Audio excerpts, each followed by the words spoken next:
हमारे नए गली न्यूज़ इंडिया चैनल को सब्सक्राइब करें और बेल आइकन दबाना ना भूलें। रईस शेख इलेक्शन भिवंडी से ही लड़ेंगे। रईस शेख इलेक्शन भिवंडी से ही लड़ेंगे। कि देखा गया है कि यशवंत यादव, यामिनी यादव, रईस शेख, गीता गौली, ये सब के आपस में हरीफाई में मदनपुरा बाइकल्ला की पब्लिक को बहुत फ़ायदा हो रहा है। गीता गौली ने वो कर दिया, पब्लिक मतलब एक गीता गौली क्या कर दिए, रईस भाई का सवाल है। ये हम एमएलए कहाँ से लड़ेंगे, भिवंडी से लड़ेंगे या बाइकल्ला से लड़ेंगे? आप बाइकल्ला वाले को छोड़ दे रहे हो रईस भाई। मदनपुरा में हकीम अजमल जो ये दवाखाना है, यहाँ पर फ्री डायलिसिस सेंटर कोविड में, इसकी इम्पोर्टेंट जो है डायलिसिस सेंटर की हमें कोविड में मालूम पड़ी। रईस भाई इस बात की गवाह है कि कैसे लोग जो है मरने की डगार पे थे। घर के फैमिली वाले पूछते थे कि क्या डायलिसिस से मेरा बाप मर जाएगा अगर डायलिसिस सेंटर बंद हो गए थे, क्योंकि कोविड रूल्स थे। बात करते हैं रईस शेख से। आज यहाँ पर 13 से 18 बेड जो है, कितने रईस बेड अभी आज फर्स्ट फेज में 8 है। हाँ। उसको बढ़ा के 20 करेंगे 6 महीने में।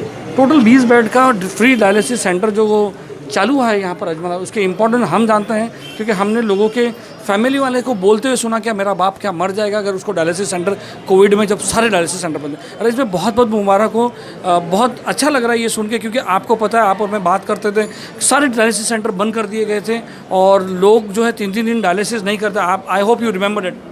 नहीं सलीम भाई, आपको भी याद होगा, मुझे भी याद है। ऐसे भी पेशेंट थे जो लगता था कि अभी एम्बुलेंस में से वापस आएंगे कि नहीं आएंगे। एक तो पेशेंट था यहीं पे नागपाड़ा का, जिसको 2 दिन हम लोग है ना सिर्फ एम्बुलेंस में लेके घूमे थे जस्ट बिकॉज ऑफ डायलिसिस। फिर मजबूरी में डायलिसिस मशीन हम लोगों ने मिल्लत से उठा के 7 हिल्स में शिफ्ट करके चालू कराई थी। डायलिसिस एक ऐसा शोबा हो गया हेल्थ का कि जिसमें पैसे नहीं कमाए जा सकते, इसलिए प्राइवेट सेक्टर इसको करता नहीं। और सलीम भाई, बीएमसी ने इतनी बड़ी गलती की है कि डायलिसिस सेंटर बोले प्राइवेट एनजीओ चलाएगी। मतलब कि सरकार अब डायलिसिस जो है शुरू ही नहीं करती। कौन सी एनजीओ के पास इतना पैसा है? आज मरहूम हफीज़ रेशम वाला साहब और उनकी टीम ने आज ये पैसे लगाए। इसमें बीएमसी कुछ भी नहीं, बीएमसी ने जगह दी है, सिर्फ बीएमसी ने जगह दी है, प्राइवेट पार्टनरशिप में, यानी जगह उनकी है, 30 साल की लीज इनको मिली है।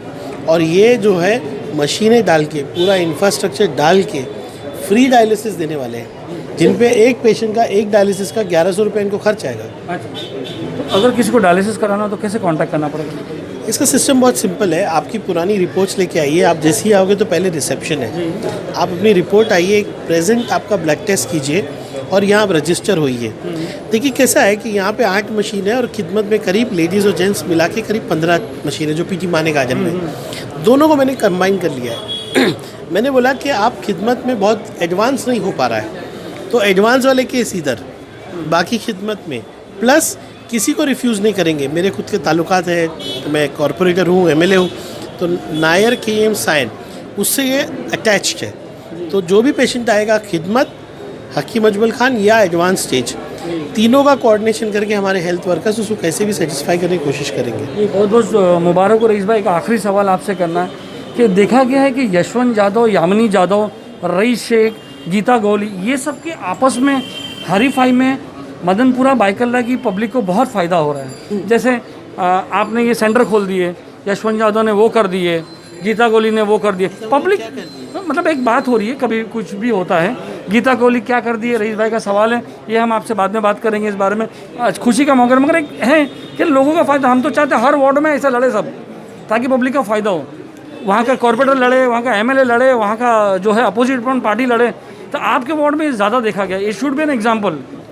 हेल्दी कंपटीशन होना चाहिए सलीम भाई, और जो हो रहा है, लेकिन शुरुआत हमेशा मैं करता हूँ काम से। लेट पब्लिक डिसाइड ना। हाँ, लेट पब्लिक डिसाइड। ये देखिए कैसा है, यशवंत यादव हो, गीता गौली हो या मैं हो, हम सब लोग प्रतिनिधि हैं, हम लोगों के लिए काम करना चाहते हैं। तो कोई भी काम करता है उसकी सराहना होनी चाहिए, कोई भी हो फिर हो।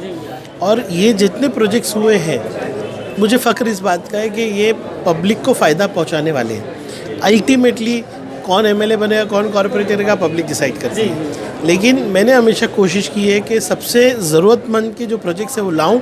और अल्हम्दुलिल्लाह आप देख सकते हैं रिपोर्ट कार्ड, हकीम अजमल खान खड़ा है, नागपाड़ा खड़ा है, उमर अज्जब खड़ी है, अभी एक नया अस्पताल हमारा चालू होने वाला है बच्चों का, वो वहाँ पर ट्रॉमा सेंटर पे बॉम्बे सेंट्रल वाला। जी तो कोशिश है कि लोगों की ज़रूरत पूरी हो सके, यही कहना चाहता हूँ।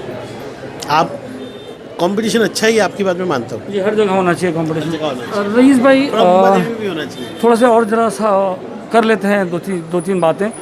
पहले तो सवाल ये है कि रईस शेख अभी एमएलए हैं, तो जाहिर बात है अगली बार कॉर्पोरेशन के लिए लड़ेंगे नहीं, नहीं राइट? नहीं, बिल्कुल नहीं। ठीक है, तो बाइकल्ला की सीट हो गई खाली, ठीक है। अब आते हैं इसके ऊपर कि रईस शेख एमएलए कहाँ से लड़ेंगे, भिवंडी से लड़ेंगे या बाइकल्ला से लड़ेंगे? रईस शेख इलेक्शन भिवंडी से ही लड़ेंगे। मेरा घर भी अब भिवंडी है। अल्लाह ने जो फैसला किया है, आप बाइकल्ला वाले को छोड़ दे रहे हो रईस भाई? मैं अल्लाह फैसला कर रहा है ना। देखिए, जो हालात बने, मैं भिवंडी गया, लेकिन मैं एहसान फरामोश नहीं हो सकता। भिवंडी के लोगों ने रईस शेख को बनाया, पहले मदनपुरा के लोगों ने बनाया, भिवंडी के लोगों ने बनाया, लेकिन अब जो फैसला हुआ है, मैं भी हिज्जत नहीं करना चाहता, मैं भिवंडी से ही इलेक्शन लड़ूंगा इंशाअल्लाह ताला। लेकिन ये बात है कि अबू आसिम आज़मी साहब की क़यादत में बाइकला में भी अब समाजवादी पार्टी का एमएलए आएगा, इतनी मेहनत मैं करूँगा। कौन हो सकता है वो? बहुत चेहरे हैं। देखिए, रईस शेख कोई नहीं था ना, आसिम भाई नहीं रईस शेख को बनाया। रईस शेख के बाद किसी को नहीं बनाया? नहीं, बनाएंगे ना। अब आसिम भाई रईस शेख मिल के किसी को बनाएंगे, शायद सलीम भाई को बनाएंगे। हाँ, तो ऐसा नहीं है कि जो रईस भाई ने हंसा दिया, पर मास्क के अंदर हंसने में भी जाम हो गया। रईस भाई, ये बातें तो होते रहेंगी, अपन करेंगे जब से इलेक्शन आएगा। बहरहाल बहुत बहुत शुक्रिया। और हाफिज़ रेशम वाले जितना आपके करीब थे, आपको पता है, उतने मेरे भी करीब थे। उनके नाम पर एक इमोशनली मालूम था कि सलीम भाई को मैं नहीं भी बोलूँगा तो आ जाएंगे, क्योंकि वो हफीज़ भाई को उतना ही चाहते थे जितना मैं चाहता था। अल्लाह इस सेंटर का और मेरे सब काम का सवाब उनको पहुँचाए, उनका हिस्सा रहे सब में। बहुत बहुत शुक्रिया रईस भाई हमारे से बात करने। दोस्तों, तो फ्री डायलिसिस सेंटर आप मज़े आप जो है उसका लाभ उठाइए। और जो भी पेशेंट्स हैं, जो डायलिसिस की जो हालात थी कोविड के टाइम पे, हम आपको नहीं बता सकते थे, कुछ कर नहीं पा रहे थे, सुनते थे मगर कुछ नहीं कर पा रहे थे। सारे डायलिसिस बंद हो गए थे। पेशेंट्स को डायलिसिस करना ज़रूरी था। एक जगह नहीं थी, लोग कहते थे भाई हमारा बाप मर जाएगा, मेरी माँ मर जाएगी, डायलिसिस करा दो सलीम भाई। हम कांटेक्ट करते थे एमएलएस को, मगर मजबूरन एकदम देखना पड़ता था। तो बहुत अच्छी चीज़ है एक डायलिसिस सेंटर। और एक चीज़ होना चाहिए जो हेल्थ केयर में है, वो है वेंटिलेटर मशीन। वेंटिलेटर मशीन जो है वो भी बहुत ज़रूरी है। कहीं ना कहीं लोगों का तवज्जो वहाँ पर भी जाना चाहिए, क्योंकि वेंटिलेटर मशीन जो है वो एक एटीएम की तरह हो जाता है। जो प्राइवेट में जाता है वो जो है उसके जेब से धड़ धड़ धड़ धड़ पैसे निकलते रहते हैं। वेंटिलेटर मशीन की भी बहुत ज़रूरत है मुंबई में। सलीम शेख, गली न्यूज़।